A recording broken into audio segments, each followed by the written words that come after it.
এখনকারের ভালোবাসাটা না ঠিক ভিক্ষার মতন হয়ে গেছে।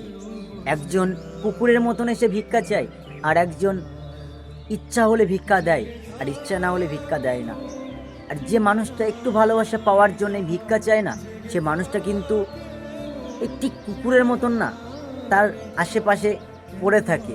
তাকে একটু তার থেকে ভালোবাসা পাওয়ার আশায় না সে অনেক কিছু করে।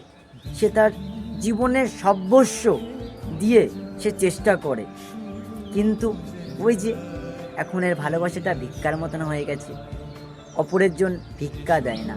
তো সেই সমস্ত মানুষদেরকে বলছি, কেউ যদি তোমাকে সত্যি ভালোবাসে আসতে চায় না, তোমার খেয়াল রাখে না, তাকে ফিরিয়ে দিও না। কারণ এখনকার দিনে না মানুষের মানুষকে নিয়ে এতটাও ভাবার সময় নেই।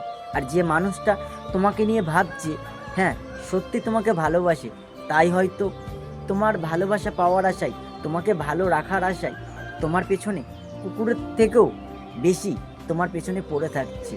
হ্যাঁ, আমি কুকুরের সাথে আমি তাকে তুলনা করলাম, কারণ হয়তো তুমি সেই মানুষটাকে তুমি মূল্য দিতে পারছো না, কিন্তু সেই মানুষটা তোমাকে অনেক বেশি মূল্য দিচ্ছে। কথাটা শুনতে খারাপ, কিন্তু একটুখানি কথাগুলো ভেবে দেখো, বাস্তবে কিন্তু সত্যি।